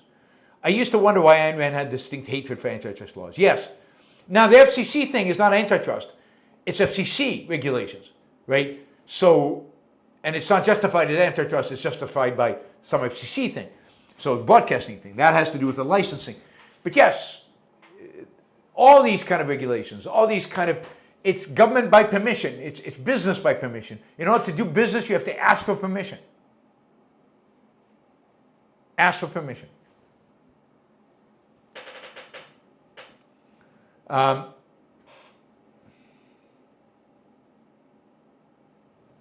But yeah,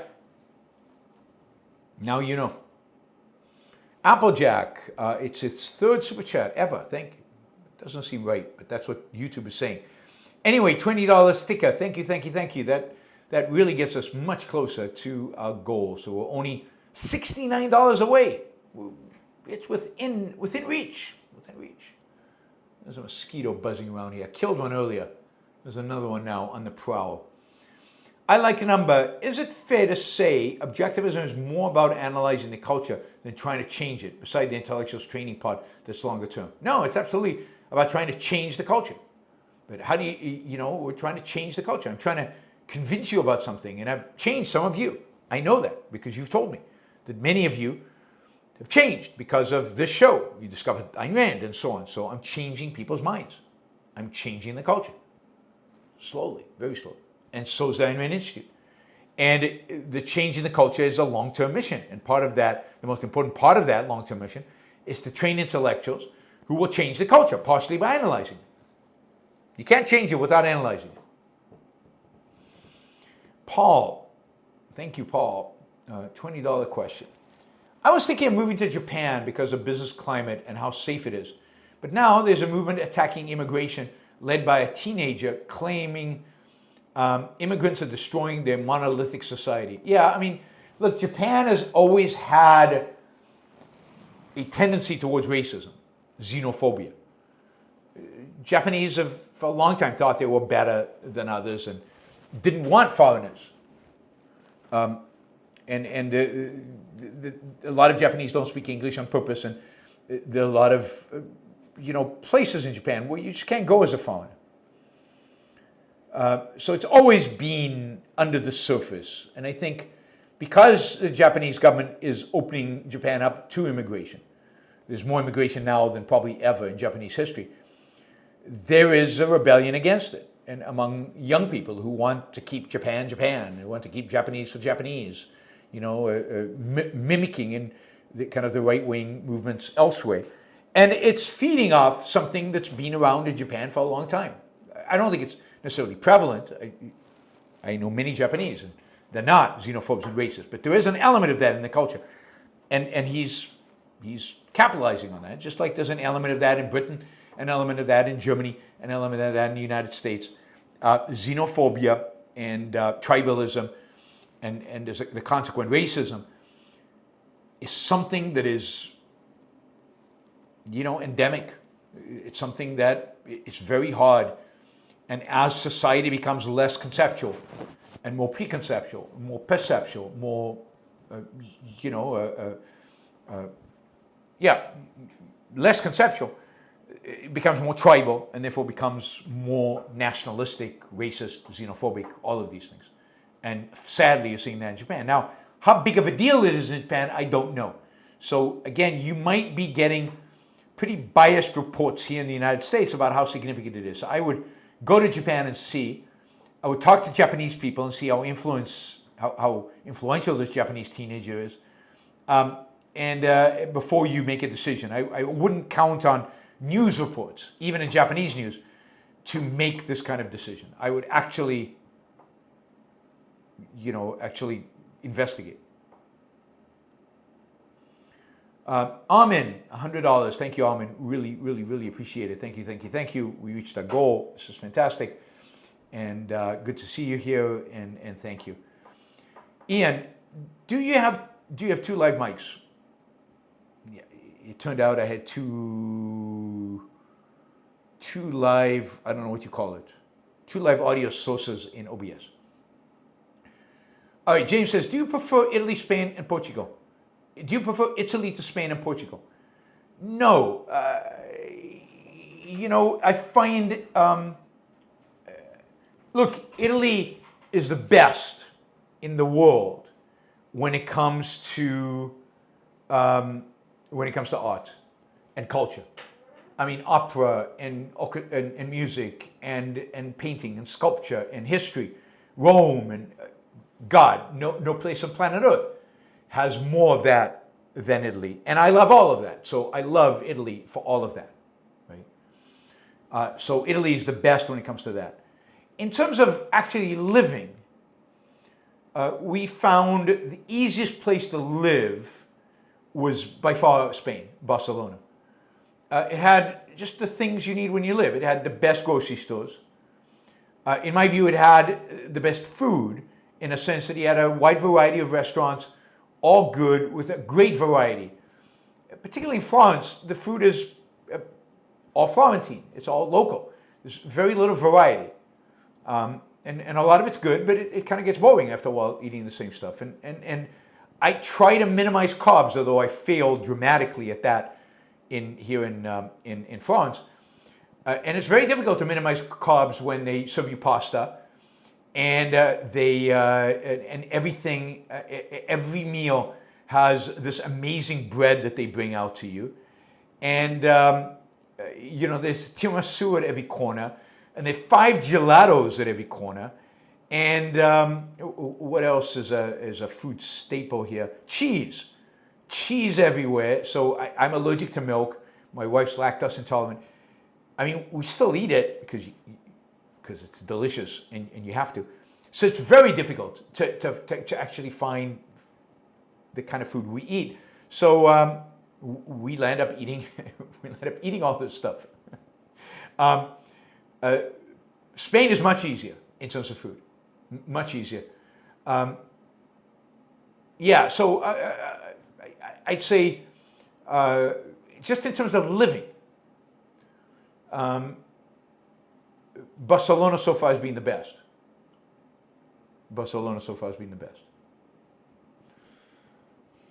But I love Italy, and I love the Italians. I love the arts. I love their sense of aesthetics, even modern aesthetics. I love Italian furniture. I love Italian sports cars. Yeah, I mean, you can't go wrong in Italy. James says thoughts on Robert Redford. You got that already. Robert, I have people in my circle blaming ABC Disney for the firing. But is any of this ABC's fault? It's easy to say they should have stood up to the FCC, but it's not my billions of dollars on the line. Yeah, they could get their license pulled. This is a gun at their head. This is clearly the FCC's fault. This is Donald Trump's fault. But yeah, so I wouldn't blame Disney, who's the owner of ABC, for this. This is clearly government force being used against them. This is coercion. Liam, Zoom's CEO agrees with Bill Gates, Jensen Huang, and Jamie Dimon. All three a 3-day work week is coming soon thanks to AI. I think they're all wrong. I'd be surprised if we had a 3-day work week in the next 20 years. Maybe, but I'd be surprised. Maybe some professions. But a 3-day work week would have to be universal. So no, 20 years. At some point, sure, why not? But I doubt it's going to happen anytime soon. Hopper Campbell, your super chat revenue might be 25% higher if YouTube would stop blocking people's comments, or at the very least provide users a list of words and phrases we're not allowed to put in the super chat. I will provide that input to YouTube, see how they react. Apollo Zeus, Israel's laser defense system declared operational. Yep, talked about that.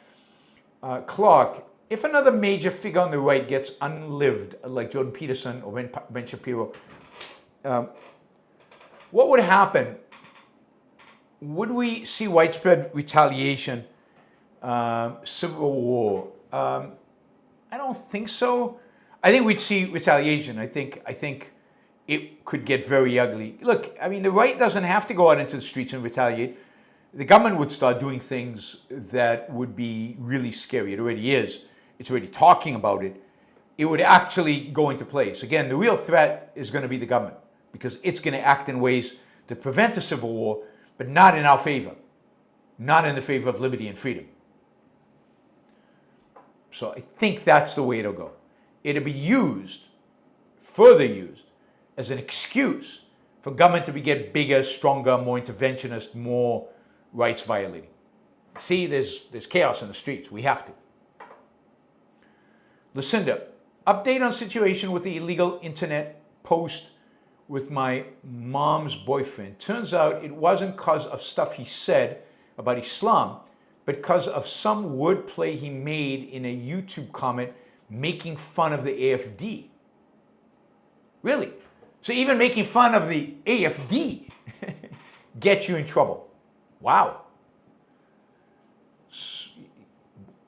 Yeah, it's flipped. Now you can't make fun of the right-wing people.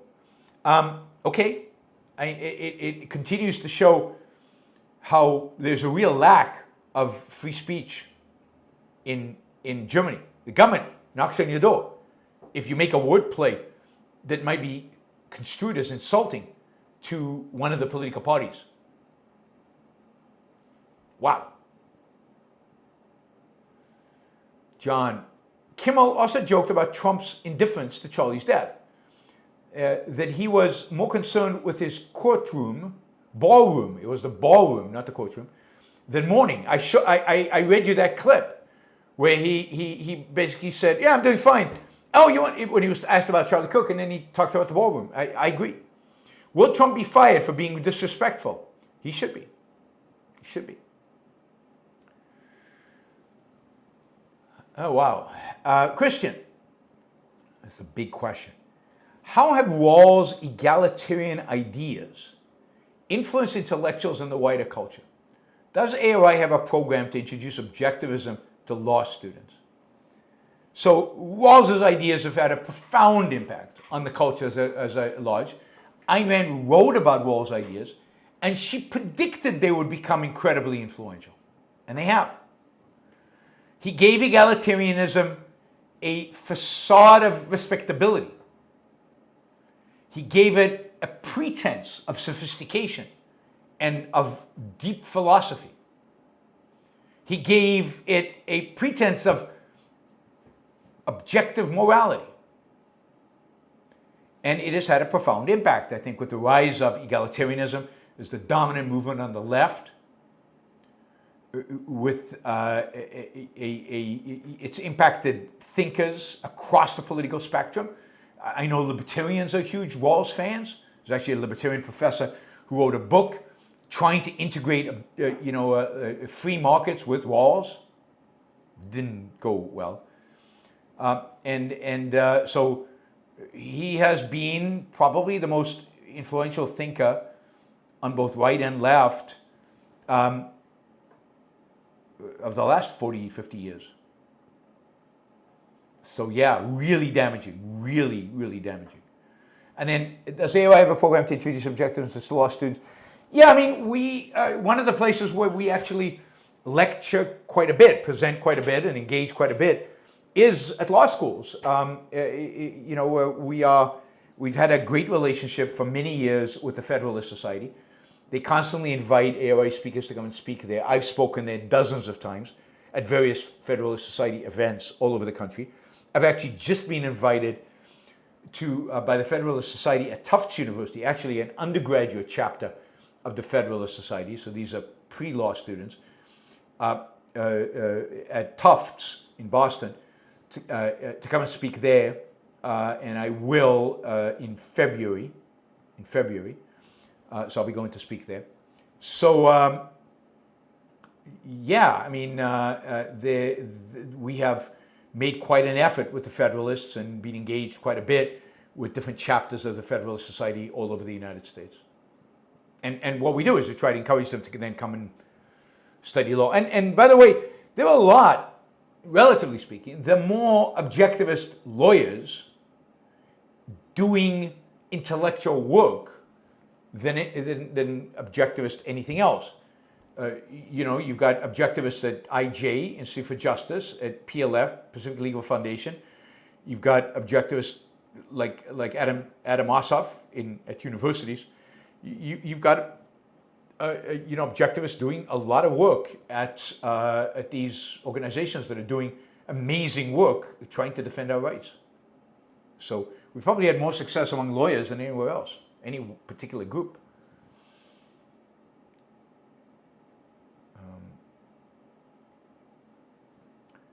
Vadim, have you heard of the news story about ICE deporting Hyundai workers while they were trying to build a factory in the US? Yes, I spoke about it last week. I did a few shows where I spoke about it. It was a big story. I think I even talked about it earlier this week.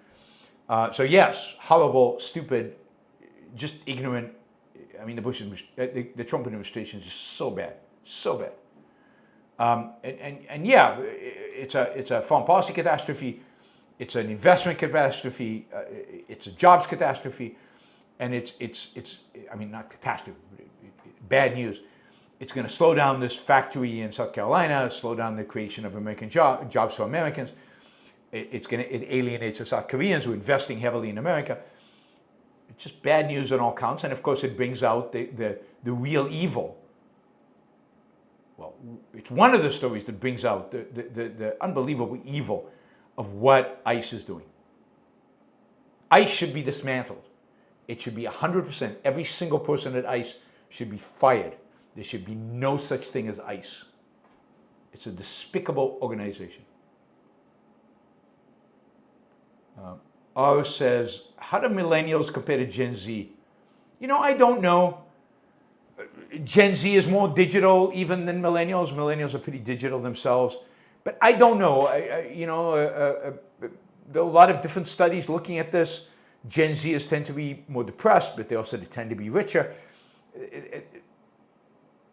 Yeah, there's too much data, and I haven't really studied it and really integrated it to give you differences between generations. And it's not clear that there's that much difference at the end of the day. At the end of the day, the real differences are between individuals, not between generations. Although we talk in terms of generations a lot. Okay, guys, thank you to all the super chatters. Really appreciate it. Thanks to all the questions. Thanks for the support. Thanks to all the sticker people. Thanks to all the Patreon and PayPal supporters. I will see you guys tomorrow. There will be a show tomorrow unless something happens. Oh, we've got one more quick question from Lucinda. Maybe it's not quick. I don't know. Post was Elisa für Deutschland, and that sounds like alles für Deutschland, everything for Germany, a phrase that the Nazis used. Wordplay was intended to compare alles wieder to the Nazis, but the phrase itself is illegal. Oh, the phrase itself is illegal because it's a Nazi phrase.